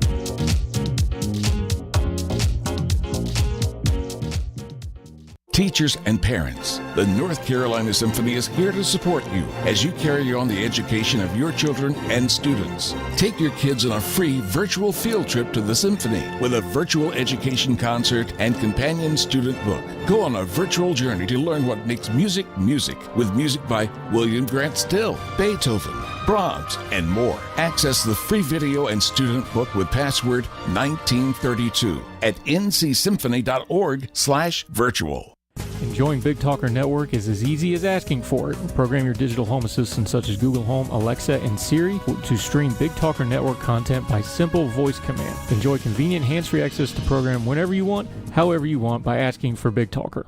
It's time for today's STEM tip. Okay, you know recycling is important. No one wants plastic in the ocean. Here's a cool way to repurpose a plastic bottle. Build an awesome terrarium. Cut a large plastic bottle in half and fill the base with sand, pebbles, potting soil, and your favorite plant. I chose an African violet. Put the top of the bottle over your base and place it in the sun. Your plant will grow sealed in its own ecosystem. Fun, right? Learn more at She Can STEM. A message from the Ad Council.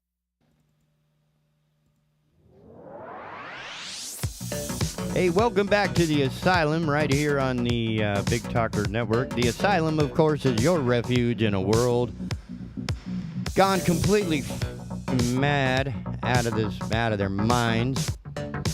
So much so, anytime somebody pulls out a gun, it seems to be just hate everywhere. Well, we got one that's a little bit different coming out of Arkansas. Not Arkansas. I mean, Kansas and Arkansas are spelled exactly the same with the difference of 2 letters at the top. How it changes the entire sound of the word, I don't understand it. We are not wrapped tight here in the English language, but I got a story coming out of Arkansas by Richard Ledbetter. In Kingsland, this is, by the way, Slick Willie's home state, Arkansas. Kingsland Water Tower was shot. Somebody shot the water tower in Kingsland. Why do you care? Why do I care? I care because this is where the man in black was born. That's right, Mr. Johnny Cash. One of his hit songs says, "Don't take your guns to town." And it's about a man being urged to leave his guns at home, but the man in the song doesn't listen, and someone is still not listening. I mean, Johnny Cash, one of the best songs he ever wrote, I think, as far as like storytelling songs, was A Boy Named Sue. Amazing. If you haven't heard it, go get it right now. Go YouTube. You cannot miss it. Anyway. Upon arriving at the Kingsland Municipal Building early Tuesday, the city's water office manager, Betty Graham, discovered that a hole had been shot through the adjacently located water tower tank. But it does not appear to be a random shot. as the precise location of the bullet hole makes it appear that the image of the man in black is relieving himself. Yeah, I guess that part got left out. There's a huge silhouette of Johnny Cash with his guitar doing his thing, adorning the side of the water tower, and somebody shot him in the ding-ding. Despite the humor some might find in such a stunt, Kingsland City Council member Sharon Crosby said the vandalism is being taken seriously. I would think so. Kingsland received a $300,000 grant that we used to entirely refurbish the interior and exterior of the city water receptacle, she said. After realizing what happened last Tuesday morning, our water department director contacted state and local authorities regarding the vandalism. At this point, we are waiting to hear more from the investigation.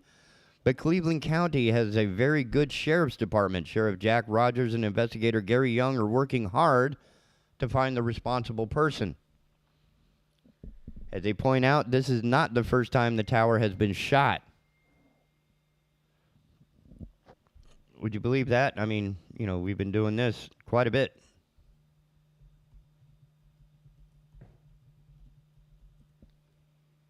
Not sure what that was, but it wasn't me. Okay. This happened before in 1993 when someone shot a hole in the tank. He was charged with a Class 3 felony and fined $11,000. That seems like a lot of money, but hang on to your hats, ladies and gentlemen. In honor and recognition of the fact that Kingsland is the birthplace of Cash, a silhouette of him holding a guitar along with the town name of Kingsland in large script was painted on the water tower during the 2021 renovation project. Britt Talent, Cleveland County Herald newspaper publisher and founding member of the Kickstart Cleveland County organization, said fixing the tank will be expensive. Whoever did this broke federal law damaging public utility, he said. It is a very serious issue. Repairs are initially estimated to run over $100,000. In addition, until the repairs can be undertaken, the water pump is running almost constantly to maintain proper water levels and pressure in the tank. The response we've received from our Facebook page is well over 95% highly irate at this senseless act of destruction. And that's not counting the Johnny Cash fans, who are probably gun-toting guys themselves, you know what I'm saying? So somebody's running really scared in Kingsland, Arkansas right now. Kingsland's population of about 400, located on US 79, has taken great pride in being the early childhood home of Cash, known as one of the greatest country music singer-songwriters to ever grace the stage. In honor of that fact, the Kingsland Heritage Center Committee is working toward converting the former Kingsland Grammar School Sturgis Music Building into a local museum recognizing Cash, along with numerous other notable figures who came from Kingsland. But that's just bad form, ladies and gentlemen. I mean, I understand taking pot shots at beer cans and pop bottles and whatever else, you know, little clay pigeons and things like that.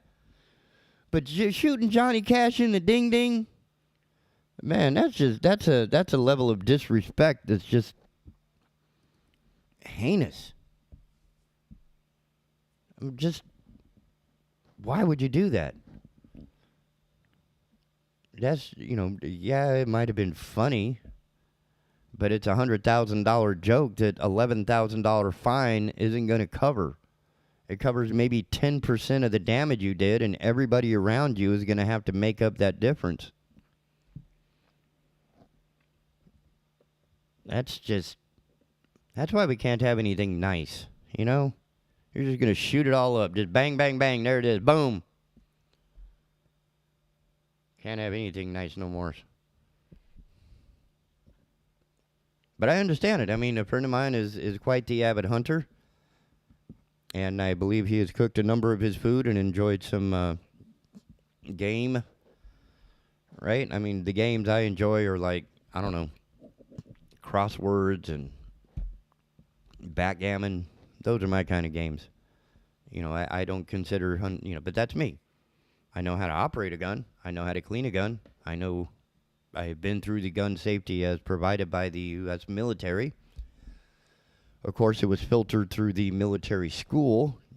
All the military vets that were running the school would teach us what they were allowed to, at least in the time back in the 80s. So, yes, I fired a number of firearms, both rifle and hand pistols, etc., right? Semi-automatics, revolvers. You've got to shoot a Browning 50 cal. If you haven't had a chance to shoot a 50 cal, believe me, it's worth the $15 for the 2 bullets. Because that's an impressive piece of hardware right there. We didn't get into any of the actual artillery or anything of that nature, but we were encouraged and trained on how to, disassemble a gun, how to clean the gun, the weapon, and the different types of weapons and, weapons safety, which was comprehensive, and I think my parents were kind of divided over that. Part of my family was very much interested that I have this type of knowledge, and part of my family was like, oh my gosh, don't let that psychopath know about firearms. That would just be bad. Well, it's turned out pretty good so far. I have a healthy respect for the hardware, but certainly don't feel a need to be toting it around in my shirt pocket, tucked in my waistband or anything of that nature.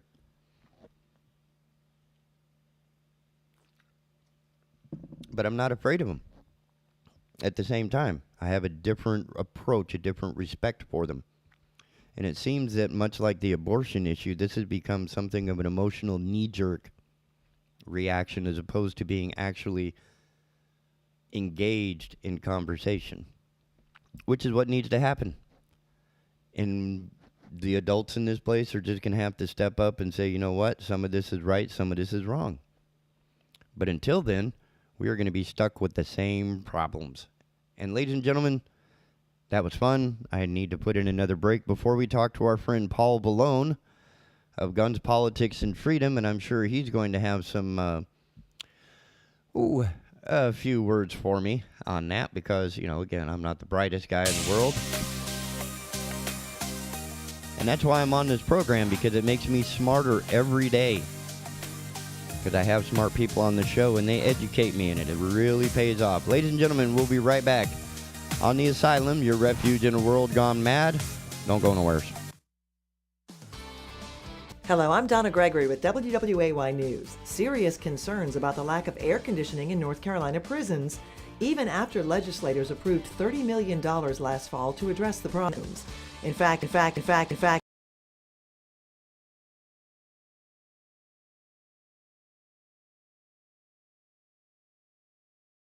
Correctional Institute for the largest state prison for women, 3/4 of the beds don't have air conditioning. A Whiteville school is leaving its building after a local church ended its association with it. Missionary Alliance Church told Columbus Christian Academy it had less than 2 weeks to end operations at its location on Warrior Trail. The school opened in 2013 and has around 180 students from pre-K through 12th grade. A church spokesperson says school administrators made it known a year ago they wanted to separate from their parent church. In Wilmington, UNCW celebrating the accomplishments of its students over the weekend as they turned their tassels at the university's commencement ceremonies for 2022 graduates.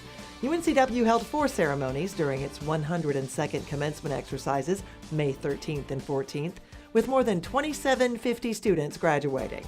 Yesterday's commencement was the last commencement ceremony for Chancellor Jose Sartorelli, who's retiring next month.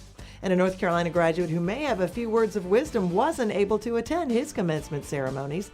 He's kind of busy trying to win another NBA championship. Steph Curry has officially earned his Bachelor of Arts in Sociology from Davidson College 13 years after leaving for the NBA. He plans to go back to campus after the season to get his diploma.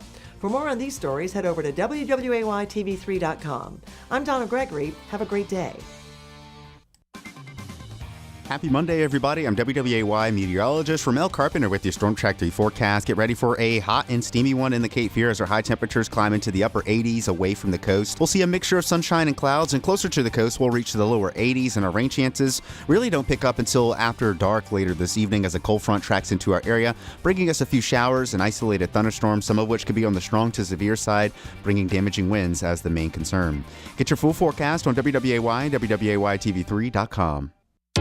This news and weather is brought to you by Two Men and a Truck. For your free quote, go to twomenandatruck.com. twomenandatruck.com.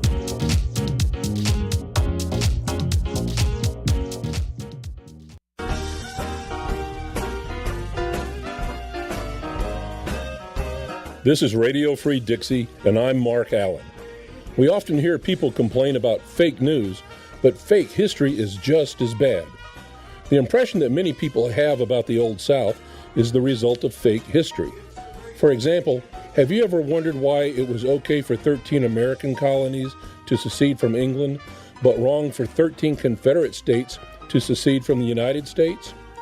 The truth is that both groups had a God-given right to secede and plenty of good reasons for it. If your ancestors fought for Dixie, hold your head high and defend truth and honor.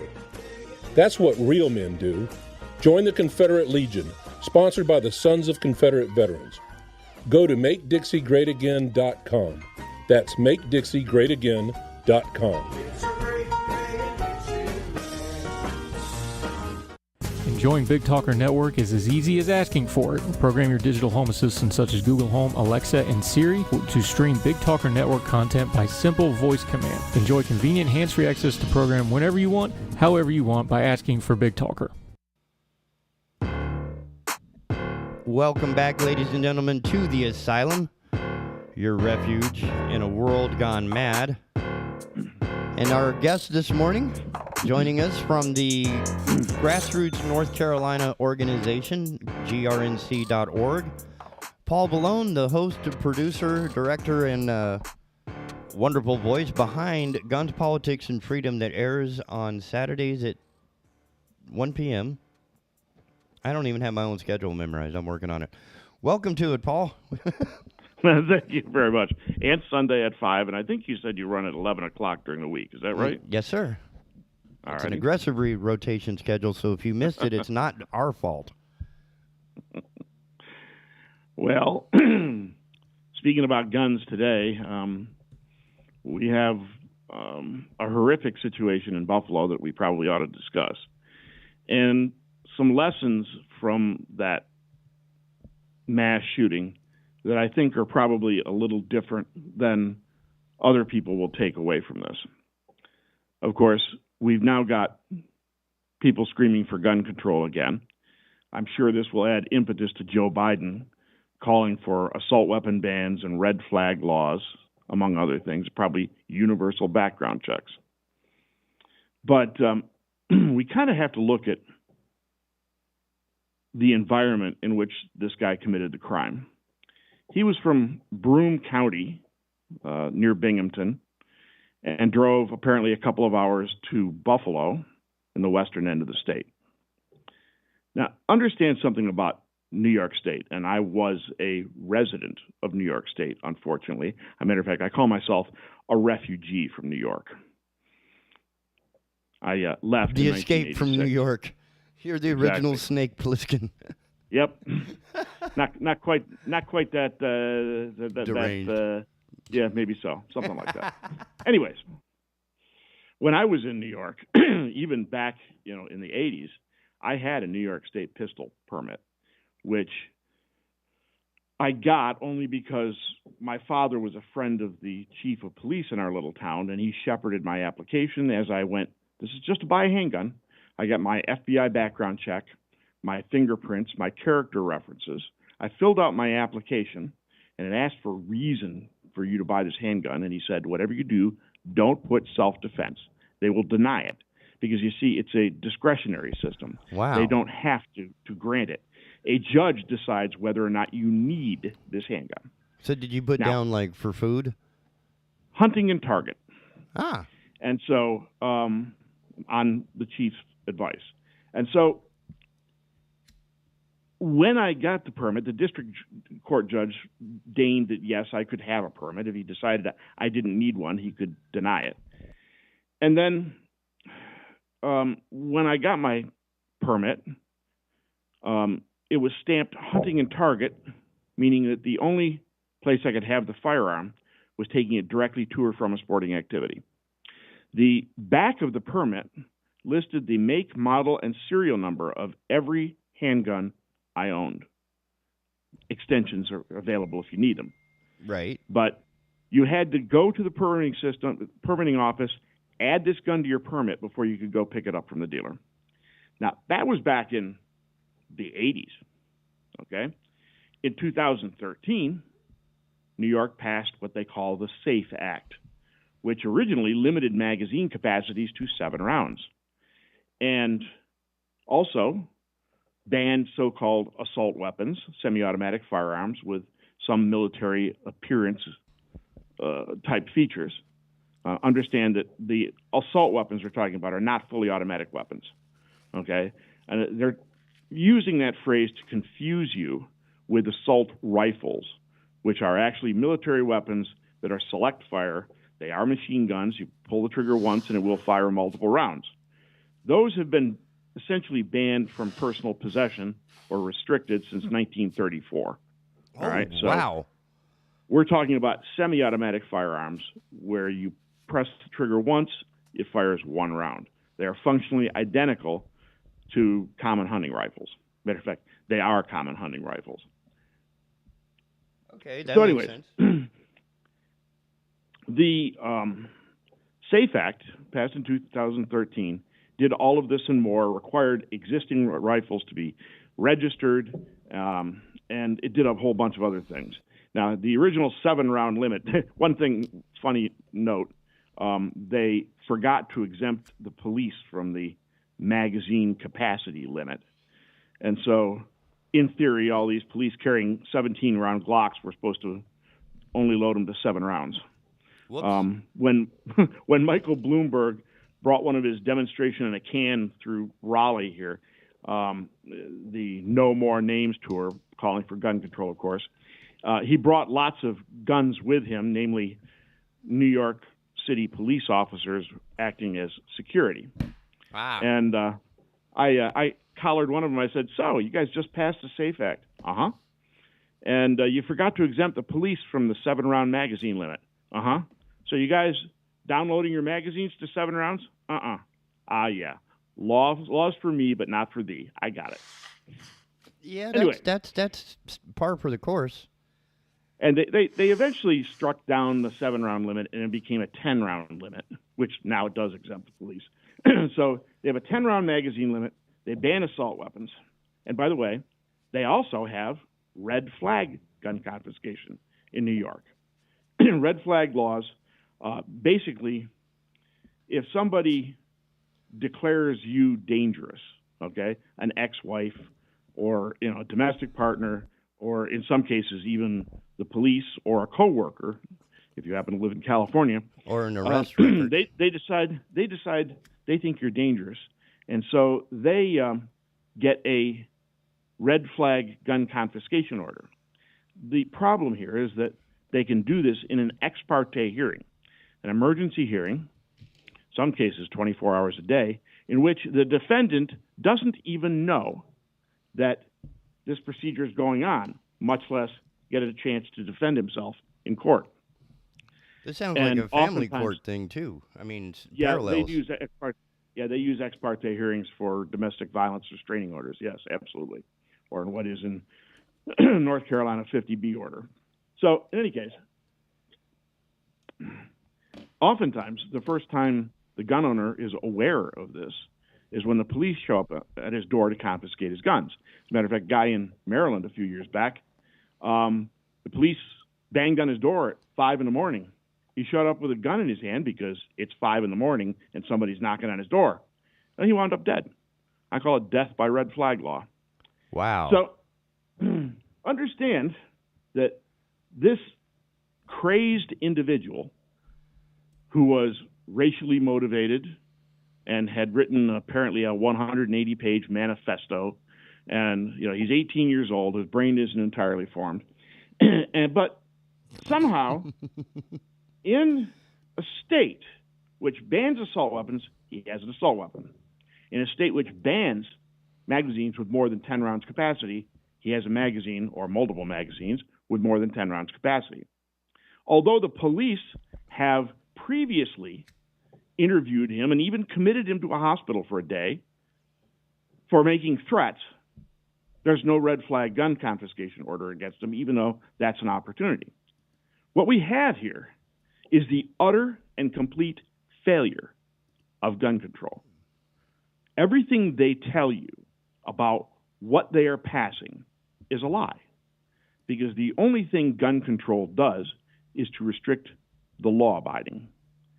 The people who want to create mayhem circumnavigate the laws and do whatever they want to.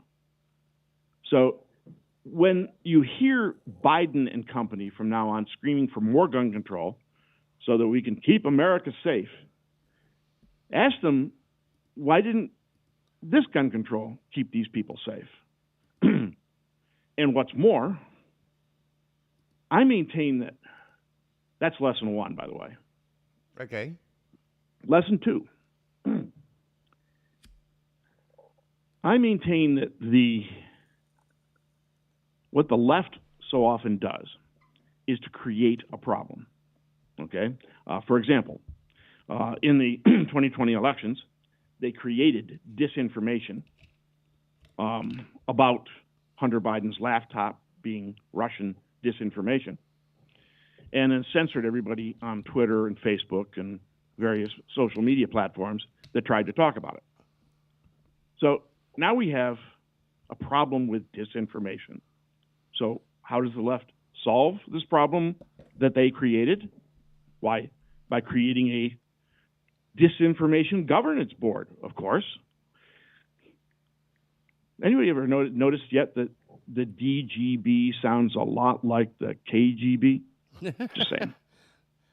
I run into that problem anytime I eat alphabet soup. Mm-hmm. So anyways, they've created this Orwellian Ministry of Truth to solve a problem about disinformation that they created. The model here is that the left creates a problem, and then they create governmental regulations and restrictions on your civil liberties to, quote, solve that problem. It's what the left does. This is a standard tactic of Saul Alinsky, Rules for Radicals 50 years ago. The guy said, basically, to achieve community organization, you must first achieve community disorganization. You must destroy the existing society in order to replace it with the great socialist utopia that they envision. And so what they're doing, once again, you look at crime. Homicide is rising dramatically across the country. And it's rising dramatically, they claim, because, all these new firearms have been sold. No, the firearms are being sold because of the crime, okay? Correlation does not imply causation. Just because A and B go together doesn't mean A causes B. It doesn't mean B causes A. Both could be caused by outside variable C. So the idea that they can create this relationship is false. But perhaps more importantly,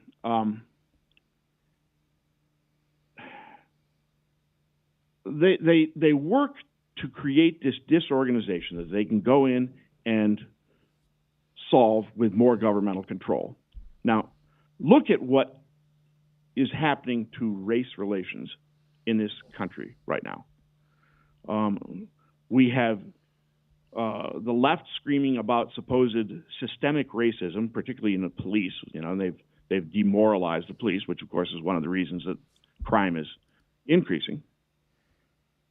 And with this racial divisiveness, they have also motivated some people who are unstable.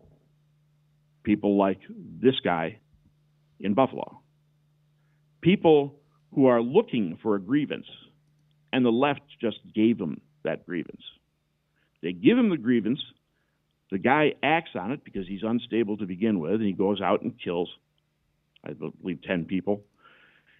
And the left then comes in and says, we have a gun problem. We need to ban assault weapons, run universal background checks, which is really universal gun registration, because we have the ATF already illegally registering guns. So this is a common tactic of the left, to create this level of civil unrest, social disorganization, and then use that as a lever to increase their own power. Sounds almost like the school board. Oh, you mean the critical race theory stuff? Yeah. And calling our parents domestic violent extremists? Yeah, it's a lot like that. Okay, so I'm not. No, it's a perfect metaphor. Perfect analogy. Because it seems like, I'm not. I know I'm not the sharpest candle in the shed, but I'm working on it. Well, you got that one right. Okay. I mean, we see this all over the place. It's a standard leftist tactic, and it has been for many years. But what people need to realize is it's not an accident, at least at a leadership level. Okay, there are somebody. Joe Biden may be a blithering idiot and dementia ridden, but the people behind Joe Biden, the people pulling the strings on this puppet, know exactly what they're doing. And they are deliberately creating societal disorganization so that they can increase the power and the governmental death grip on the citizenry. That's, again, standard leftist tactic. They've been doing it for generations. Man.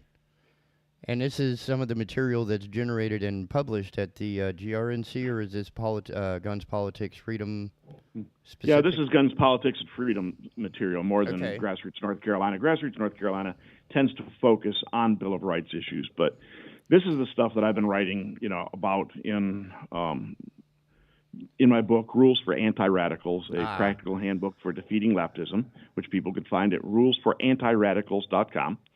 And it's also, been putting together a seminar for, you're familiar with probably not, the Heritage Life Skills event in Waynesville, North Carolina. No, I'm not. It's a prepper festival. And Carolina Readiness Supply in Waynesville runs it, and they do a great job every year. You can take classes on everything from land navigation to raising rabbits to canning meats, probably jerking as well. Yeah, absolutely. There's all sorts of stuff. I mean, right down to including blacksmithing. Oh wow! It is a prepper festival. Post-apocalyptic educational training. You might say, yeah. You might say. I mean, not all of it is just applicable for that. Quite frankly, I mean, a lot of prepping is. Look at right now. That's what I'm saying. I bet you preppers. I bet you preppers aren't running out of baby formula right now. What do you think? Well, they have a cow. That was one. I grew up in a desert, and that's like one of the things. Like if the world goes sideways, what do? You get a cow. That's one of the first things you do. Well, there you go. A couple of chickens and a rooster, and you'd be all right. So, in any case, I'm putting together a video seminar for the Heritage Life Skills event. Unfortunately, I won't be able to present it myself because I'll be out of town, but I have someone else who's presenting it for me, and it's all going to be on video. So I've been putting it together all weekend, and it's called Win Against Woke, Defeating Leftists in Daily Life. And it draws somewhat from the book Rules for Anti-Radicals, and uses a number of recent examples on how people can defeat leftists, both legislatively and in corporations and wherever. One of the classic examples being Moms for Liberty and how they mobilized against the Walt Disney Corporation over the Florida debacle, where Walt Disney, Florida passed legislation, a Parental Rights Act, that prohibits sexually explicit material from being taught to children under the third grade. One would think that's relatively non-controversial, but not Walt Disney Corp. Woke corporation as they are, they step in and say, well, we're going to work to repeal that law and or defeat it in court. So immediately, Moms for Liberty mobilized and boycotted Disney, and the ball started rolling. DeSantis eventually removed their special status that got them all sorts of advantages in Florida, and then Disney started bleeding money, and eventually, I believe it was their communications director was forced to resign. So the point is that people can fight this stuff. They don't have to put up with it. I tell people to be a citizen activist. All right? All right. Do not just sit back and let the left take over your life and our country. Simple as that? Well, I'd like to say it's that simple, but it took a book to sort of unpack the whole thing. Yeah, the thing is, most people don't realize the many subtle ways the left controls them in their daily life, from conversations to homeowners associations to school boards to a variety of areas. Your county commission. Leftists like to control people, and they use a lot of these venues to do that. It could be your neighbor who's decided that he's offended by the fact that you just raised an American flag in front of your home. It could be when your child comes home from school and tells you that America is systemically racist and that you and your family are benefiting from white privilege. Okay? This is the sort of thing, when we start telling people that they're enjoying whatever success they may or may not have had in their lives due to white privilege. Now, you tell this 18-year-old deranged individual that in Buffalo, New York, what do you suppose he's going to do? It's predictable. He's going to lock and load. Apparently. It's unfortunate, but... it's not the most logical way to respond to something you disagree with, but at the age of 18, you certainly don't have those skills yet. I wrote an article for the Charlotte Observer back in the 90s called Barometer of Discontent, and that was my point, that when you wind up with widespread discontent in society, the first ones to respond to it are the maladapted, okay? The unstable. Guys, have the greatest knee-jerk reaction. Yeah, it happened during the Clinton administration too. We had a guy try to fly an airplane into the White House. We had a guy try to scale the White House wall. You can almost take just about any assassination attempt on a public official in that same capacity. For example, when Reagan was shot, that was not the most balanced human being in America. No, although he's back out on the street right now. Oh, that's right. He was paroled, last year? Yeah, something like that. A year I think it was even more recently than that, actually. I think it was just maybe a month or two ago. Wow. Because I do remember that popping up, but I don't remember, what else was happening to put it into chronology. But, yeah, that was kind of surprising that his parole was denied like 11 times, and then now he's looking for work. Yup. So, anyways. Well, let's hope he's grown up since that time, because, again, as you pointed out, and something I can attest to in my own life, that at 18 years old, I had all the answers, and they were all wrong. Well, it's funny how much, but you knew they were all right at the time. It's amazing how much more stupid you get with age, right? Well, how much more wise you become, and how stupid you were when you look back on it. And in my case, I'm like, man, I'm still alive. That's the miracle. Yeah. Well, sir, I know you have to wrap up, and we are coming to the top of the hour. I wanted to thank you so much for your time and for your service with the GRNC and the candidate slates and report cards. That's... Yep, and in sum, I just want to say, folks, when you hear Biden call for gun control, whatever it happens to be, I'm sure it'll be a semi-auto ban, a universal background checks registration bill. He'll be calling for red flag laws at a federal level, okay? just remember that not only has this stuff failed, but the more important point is the left created, Biden's people created the environment that is making this violence happen. And if we can just pull the plug on some of that, let the noise drain down, we could probably all get along with a much greater success rate. One would hope. That's the plan. Well, sir, thank you again for your time. Again, the book is Rules for Anti-Radicals, correct? That is correct. Rulesforantiradicals.com. Okay. So Thank if you sir. haven't been there, make sure you get there, and also visit grnc.org. And again, Paul Valone, Saturday at 1 o'clock is when the show drops, but if you missed it anywhere along the way, you can catch it 11 o'clock on weekdays and 5, I think it was, on Sunday. Yeah, it's everywhere you want to be. Mm-hmm. Just get the Big Talker app, and anything you want to catch, you can get it right there at your fingertips. It's even cooler. So thanks again. Have a great day. Good day, sir. And I will see you in the next week or so. I know. So with that in mind, ladies and gentlemen, I think we're about to wrap up another broadcast morning. Wonderful morning that it is. Whoops. I'm working on it. Working on it. There it is. Look, see? I can make it all go away. And please go visit BigTalker.live. Send us an email with any comments, questions, concerns, critiques.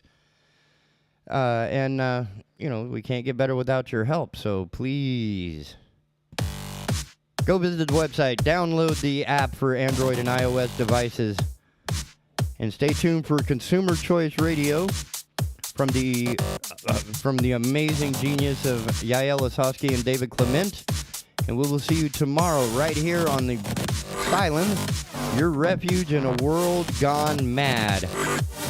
See you then. Keeping Whiteville informed. The Big Talker 106.7 FM WFBT, Carolina Beach.